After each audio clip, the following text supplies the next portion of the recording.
crackery stinks. But that's what it is. Surrounded by the khakis and minks. We move. All right, welcome back to Developer Commentary. My name's Mike Stout. And I am Tony Garcia. Don't you mean Tiggity Tony Garcia? All right. For those of you that missed the last episode, I'm still mad at him because we're still doing the same recording session. I know that breaks the fourth wall and shit, but whatever. So, are we doing some more of these arena challenges? I think so. I mean, we got to get that rocket launcher, man. I don't think I can take being made fun of for the gravity bomb anymore. How many more challenges do we got before we get that rocket launcher? Well, I got to win some first instead of just continuously losing. But I'm not sure. You know, next time I'm in the thing, I'll check. All right. We can take some of the higher... 75,000 bolts is a lot. It's a lot of bolts. We can take some of the higher paying challenges, maybe. So, what would you like to talk about this time, Tony? I got some stuff, but what do you think? Let's hear what you have to say, Mike. In the Reddit thread about the crates, someone mentioned that they were really interested in how we did, ammo and health crates. So I thought maybe we could talk about that a little bit. Yeah, this one's a little bit more your field, though. I mean, I know you had a lot to do with actually coming up with that design doc of where what we had to tune and what each level had to be a little bit more than me. Yeah. So I mean, why don't you go ahead and I'll chime in with my witty comments and wonderful observations. That sounds good to me. Well, to start with, since we're in an arena, I might as well talk about how we did the delivery for the arena. Okay. So there are two factors at work in the arena. One is, a designer and a programmer look at each one of these waves and they say, here are the enemies that spawn, and on wave 3 we spawn a health crate, and on wave 2 we spawn 2 ammo crates, right? And pretty much all that we're doing programmatically is trying to figure out how to get them on screen, because half the time you're only looking at half these spawners. Right? The other factor, besides a designer just saying it goes here, is the difficulty tuning system. And the way that worked on this is that behind the scenes there are 3 invisible difficulty levels that you can be on: easy, medium, and hard. Right? And the way it figured that out was, for every level we would say, how many times do we think a player should die in this level? And if you died more times than that, it would move you down from medium to easy, or from medium to hard, right? But it would never move you down in that level. It would only move you down in all future levels. You start the game out on normal, and then you die too many times, so it puts you down to easy. Well, the part of the game you're in isn't going to change at all, but later parts of the game will have fewer enemies and fewer crates. And they also do less damage, if I remember correctly, right? Right. Although we didn't do that in Ratchet 2, actually. In Ratchet 2, we just changed how many enemies there were. Well, this isn't Ratchet 2. Yeah. So in Ratchet 3, we were changing both. And so that basically, the easier it was, the more health crates you got, and the harder it was, the fewer health crates you got. And then this whole thing was essentially off in New Game Plus. So whenever you played New Game Plus, you were never getting tuned. Right. And so then in this, it was a factor of, sort of what difficulty you're on, and then whether a designer said it would be there. And it's similar in other levels, right? So a designer would place a stack of health crates and a stack of ammo crates, and he would flag each one of those as... I need to pay attention. He'd flag a crate as an easy crate. He'd flag a crate as a hard crate, and then those crates would only show up in those difficulty modes. And that's pretty much it. So that would determine how many health crates would spawn, and it would also determine how much health you got back from a health crate, I think. And the way that we hid that was by randomizing it a little bit. I may be mixing the games up a little bit, and some people who've done facts or speed runs might know differently, but that was sort of the general idea of how it worked. Right. Then we had another system that had been in place since Ratchet 1 called the ARMS system, which I think we talked about a little bit in Ratchet 2. If anyone wants to look it up, I think it was the Space Vegas level. where we talked about it, but Uh-huh. basically there's a system that keeps track of how much ammo you're using, which gun's your favorite, which gun you're lowest on, and all that stuff, and does a bunch of calculations and figures out how many of which type of ammo it should spit out at you, right? And then in Ratchet 2 and Ratchet 3, those numbers were also tied into the difficulty system. So how much ammo you got and which ammo was a factor of all of that stuff. And that's pretty much all I can say about the magic behind health crates. I mean, we tried to make sure that we would place a bunch of health crates after the most difficult setups, right? So you could have a chance to recharge. And then all that automagic stuff happened as well. Well, there was a lot of other. This isn't directly related to health and ammo crates, but there, in addition to that part of the difficulty tuning, there was also a very complex sort of formula in the background dealing with the economy and making sure that each segment gave the correct amount of bolts. Oh yeah, and I don't totally think people was. realize that the bolts that you get out of crates isn't random. No. So we have to be very particular about making sure that the player is progressing through and getting the amount of bolts that we want him to get at different points in the game. Otherwise, the whole game breaks down because you can't buy weapons, you can't buy ammo. Right. Or which another thing, which actually is a problem, is if you get weapons and ammo too fast, because yes, there's like this sweet spot where you're getting them at exactly the right speed, where the game feels great, and anything that's too easy and anything that's too hard makes it feel crappy. Right. And so if we were to tie the bolts that you got to the crates, it would be too easy for somebody to just go in and be like, oh, you know what? This place looks a little bit sparse. I'm just going to add, twice as many crates to the area. And now all of a sudden the economy is completely broken on the level. And people might not realize that, this place got doubled. Right. So I believe that it was this case. You let me know if I'm incorrect, but there was just one big Excel file that said, here's how much segment 1 of level 2 is supposed to give you. Here's how much segment 2 of level 2 is supposed to give you. Right. How many bolts? How many bolts you're supposed to get. And then when we spawn crates, we just make sure we count the number of crates in the segment, and then we figure out how much they each need to spawn to sort of reach that threshold.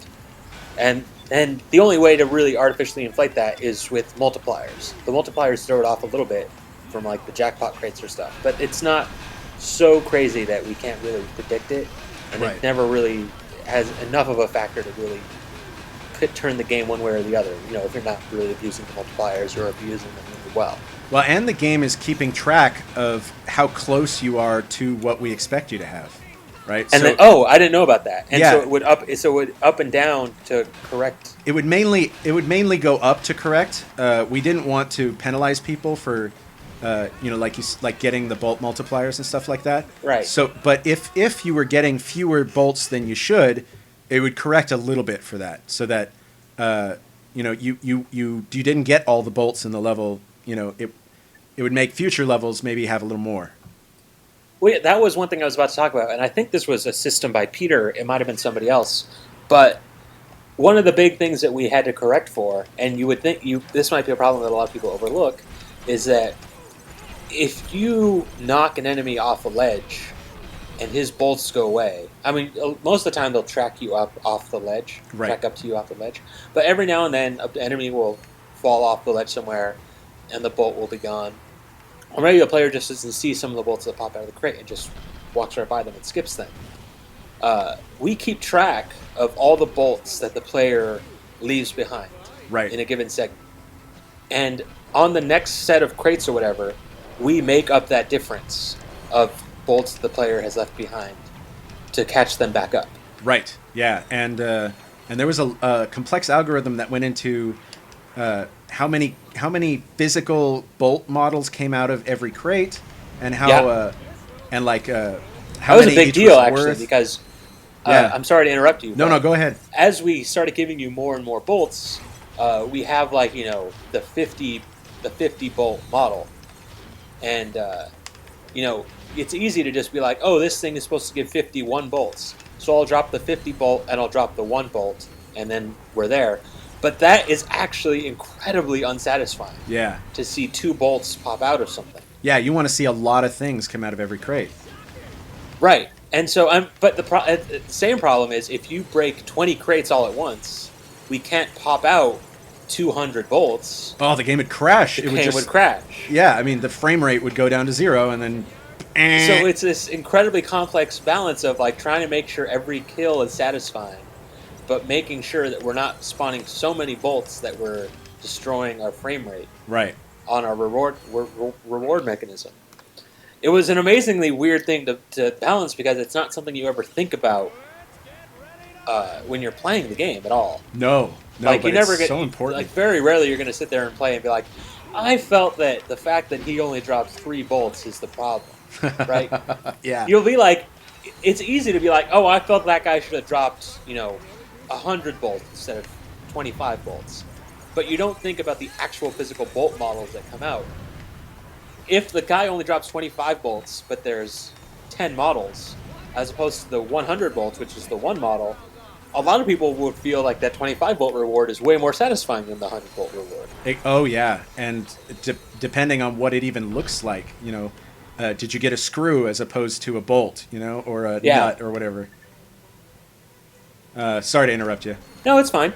And there's another part of that system. Man, I forgot how complicated the crate system was. Another part of that is gravy bolts, right? Because there are some things that could totally break the economy. Like let's say an artist has to make a breakables pass on a level, and they want more things to be breakable because having breakable stuff is just fucking awesome, right? Uh-huh. But the artist goes in and makes everything in the level breakable. Well, now all of that has to spawn bolts, and we don't want to take that away from the crates because and the thing is, breakables do not factor into this equation that we just talked about at all. Yeah, because we know because the only reason the crates or we can do this with the crates is we know what the crate modi is. Exactly. So it's very easy to count them. Yeah. But to count all the breakables, there was no really good system for counting them. So they were just sort of left out of the system. So what they would do is they would just spawn. Okay. They would just spawn a random number of bolts that was too small to impact the economy. It was actually a function called spawn gravy bolts. Yes, and it would just spawn between. Put on every function, yeah. And basically, it would just spawn 5 or 6 1-bolt bolts, and it still felt super satisfying. Right. Just because sometimes you'd break a ton of the crates, and the bolts would just be coming out everywhere, and you wouldn't really get that much, but you'd feel really good. Right. And the thing about the breakables was even though the bolts that they spawned were negligible, and for the most part weren't going to make a difference in the long run of your progression on the game. The fact is, when they spawn bolts, people are way more prone to break them because they feel like it's giving them a long-term advantage. Yes. Even though the reality of it is that it's not. Because very often in making games, it's more important that the player feel like he's good, or feel like he's powerful, or feel like he's doing a good job, than it is for that to actually be true. Because the game is all about how the player feels. Did you fail that somehow? It was a one-hit kill challenge, and I did not successfully do that. Oh, I don't have the disc blade gun. All right. I'm just trying to do all the ones I don't fail at. Keep some variety. Yeah, that's probably good. Yeah. So that was cool, talking about crates. Yeah, well, I mean, there's the other part of the health crates that I don't think was addressed. And I don't know if in this game that we have the 2 different health crates, or if that was introduced in the previous game. That was introduced in the previous game, but we do have it in this game. Because, I mean, that was a big deal in and of itself, that we went for a long time with only having the 1 health crate. Right, that gave you 5 health or whatever. It gave you 5 health. And as we started upgrading the player's hit points, I think it goes up to 100 in this game. I forget. Yeah, but it goes up to a regardless. big number. Yeah. We realized how woefully insufficient it was to have the one 5-point health crate. Yeah, we would have to stack just a ton of health crates up, or make them bigger than we wanted to make them. But finding that point where the old crates would start to phase out and the new crates would start to phase in was actually a bit of a challenge, because if you start giving out the awesome health crates a little bit too early, they're super overpowered. Right. But if you start giving them out a little bit too late, then all of a sudden they're insufficient. And since they're just placed in the level, like, there was still a little bit of a balancing act of, like, slowly phasing them in and where they actually work to fit in and that kind of stuff. And it was pretty interesting. Yeah. Because I think once we start giving the 20-point or whatever health crates, the 5-point ones pretty much go away. Yeah. I mean, we don't really need them anymore at that point. Right, but I mean, the difference is, like, at this point, one health crate gives you 10% of your life. Whereas, if the 20-point health crate started coming in when you had 80 hit points, now they're giving you 25% of your life. Right. And it's a completely different sort of balancing act as to how those crates need to be placed throughout the levels, as opposed to the little 5-point health crates, because they're such a much larger percentage of your total life that we have to put them out a little bit more sparingly. Yep. It's an interesting balancing act, trying to figure out exactly what goes where and finding a way that doesn't feel cheap. A lot more work and thought goes into it than you would expect, for sure. Yep. And now that I think of it, it's kind of weird that we made the health crates so consistent like that. I mean, I don't think a lot of games do that nowadays. Like, why did we feel that we couldn't just say, "Oh, the health crate gives you back 25% of your life"? Why was it so important that you knew how many hit points each crate got you back? I wasn't involved in those conversations, so I couldn't tell you. Oh, I have no idea either. I'm just sort of... I mean, I suppose we could try to theorize it, and I think... it could be because it's old school. It is a bit old school, and there's a lot of old school stuff in Ratchet, for sure. Just stuff that we didn't question because it had always been done a certain way. But, I mean, I don't know. I think there's definitely an advantage that comes to knowing exactly how much health you're going to get from a health crate. Well, you would know, like, if a health crate gave you back 25%, you'd know how much that bar went back, right?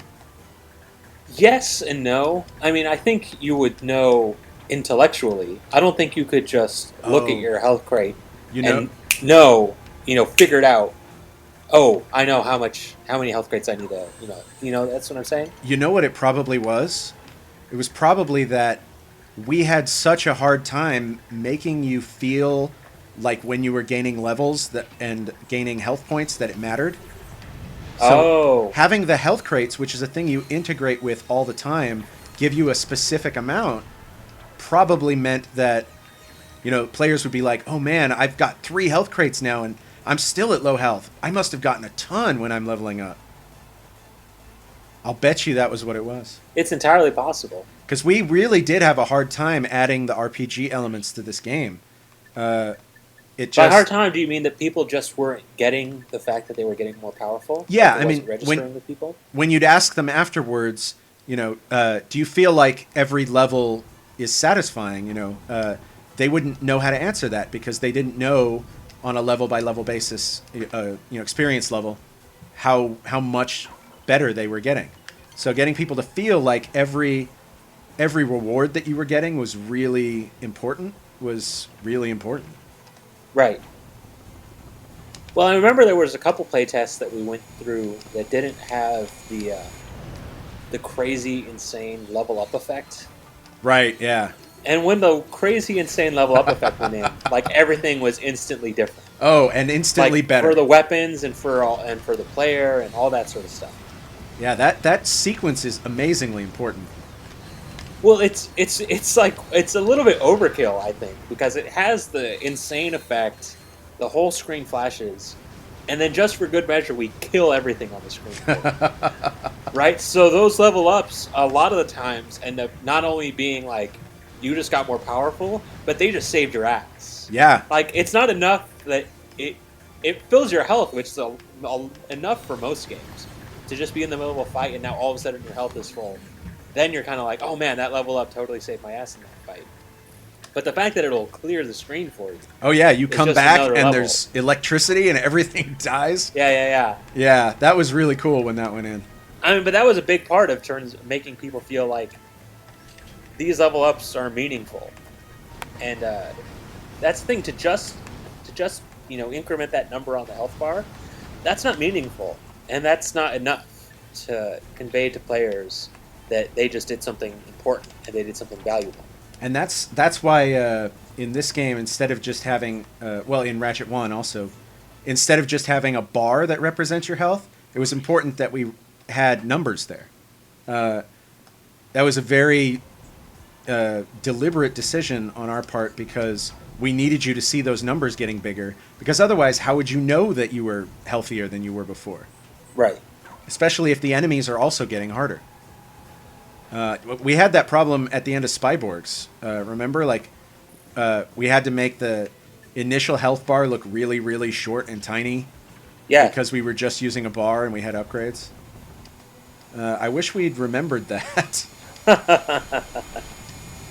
man.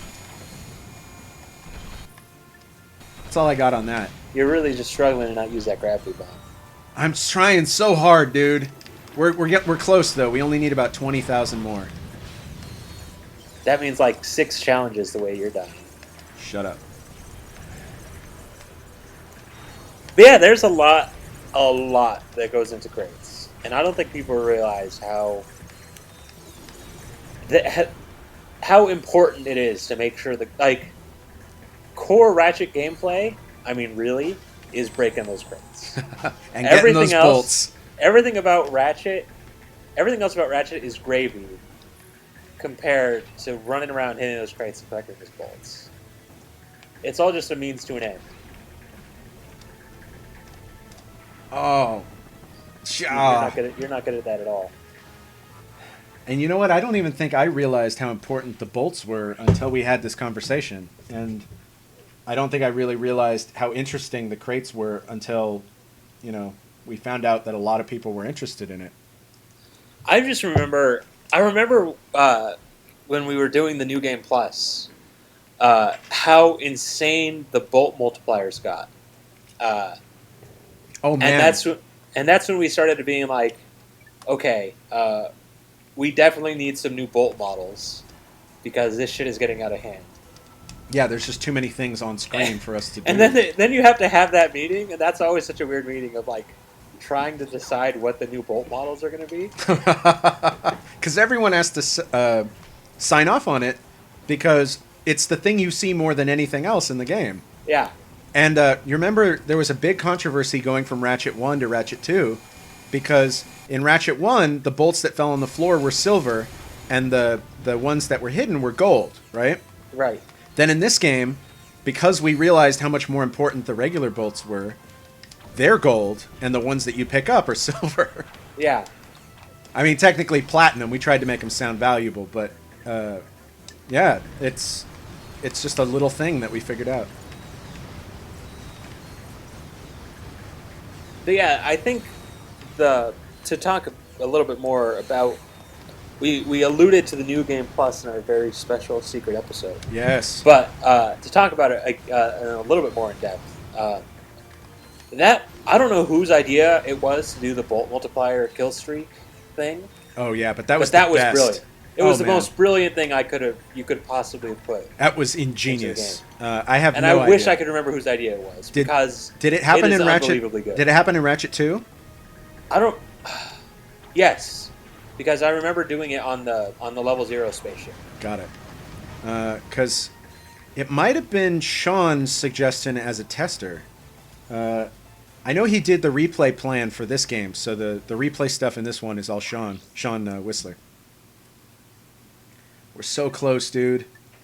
Just a little bit more. All right, if I can beat Scorpio before he falls asleep, then we're good. All right, guys, I'm going to use the gravity bomb. We got to beat Scorpio. But yeah, I mean, that is clearly the best possible thing that we could have done to make Ratchet more satisfying, is to just have these insane bolt prizes come out of enemies And random geometry. Here's another little thing that I think people might not. Did you get enough? I think you're a little short. I'm Oh, good. no, that's enough. You just got it. All right. So this is just another quick thing that was a huge deal in terms of making collecting bolts feel satisfying that I think might be overlooked by a lot of people. That when you collect bolts, the little bolt counter appears underneath the big bolt UI.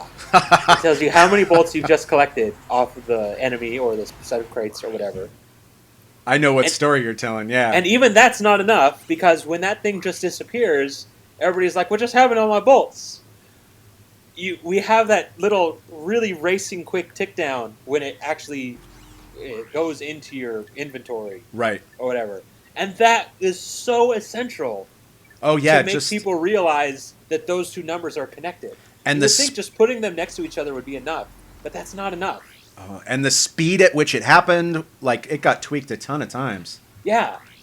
You would think that people would instantly realize, I pick up bolts, that number goes up, they're connected. But that's not how it works out at all. Like, unless you really spell it out to have that number go down while the other number goes up, people aren't registering that was the number I just got off of that enemy, and now it's going into my inventory. It's so bizarre that you have to really spell that out for people. But it was essential, and it was a big problem. I remember that. Yeah, little things make a big difference, you know? Well, especially when it comes to the UI. And again, we keep dancing around the UI thing, but God, I do not envy UI people at all. UI designers, UI programmers, I do not envy their job. Because you would think it would be pretty simple, but it's the most difficult thing. And the most important thing, too. And the most unappreciated thing. That and audio. It's like a triple whammy. That and audio tend to be the most underappreciated. Yeah. I knew a sound guy who once said, audio video is 50% of the audio, or video. Audio is 50% of the audio video experience, right? Right. But people just sort of don't really care about it that much. Well, I think this is a weird sort of sidetrack about, I think, I'm going to say this is how games are made everywhere, even though I can't really back that up, but it's been the case everywhere that I've ever worked. All right. And that nobody who develops a game, except for the sound people, play the game with sound on. Because it's incredibly annoying to play the game with sound on. Am I wrong? Well, everywhere you worked, I imagine this is the same way. Yes, but it's just because you're playing it over and over and over and over again. And it's not even just that. It's everybody is sitting really close together, and the one person who's testing sound for the day is the most hated person in the office, because they have to turn the volume up to hear what they're going to do, and it just echoes throughout the entire building. That the sound, the explosions are going off, and they're making sure that things are playing, and they're replaying it over and over to make sure the sound is playing right. And they're probably on the shittiest television, so they don't have headphones. Right, exactly. It's just a courtesy to everybody around you to not play with sound on, because you're distracting everybody. But because nobody is playing with sound on, you're not there every day listening to what's wrong with the audio of the game. Yeah. And it's a really broken problem. But I'm not about to start testing with my sound on. Well, and there's a lot of people who will say this isn't fun, and it's because they didn't hear some of the audio that was going along with it. Right. So it creates some problems that don't actually exist. Certainly anyone who is evaluating the game to see whether or not it's good should be playing with the sound on, but they don't always. I will say that at Insomniac, I think the person who invariably played with the sound up the loudest was Ted. That's true. You went anywhere near Ted's office when he was playing the game, and it would be blaring. Even his music was incredibly loud. And that was because Ted's job was evaluating the game to see if it was fun or not, and trying to figure out how to fix it. So that's good, right? It is good. But nobody else was doing it. Except him and the sound guys. And I think we're done for this episode. I don't know how much more arena stuff we can do, Mike. I think it's time to cut it down. And I think we've run out of things to talk about regarding crates. Well, we've got our rocket launcher, which means you probably won't get teased anymore on the internet. I'll probably still use the gravity bomb all over the place, but whatever. Well, okay. Well, now they have a legitimate reason to tease you. Yes, I will deserve it now. If you're using the gravity bomb over the rocket launcher, there's problems. But I think it's time to cut this one off, and then we'll head off to the next level. So, for Ratchet and Clank, Up Your Arsenal Developer Commentary, I am Tony Garcia. And I'm Mike Stout. And we will see you next time. What?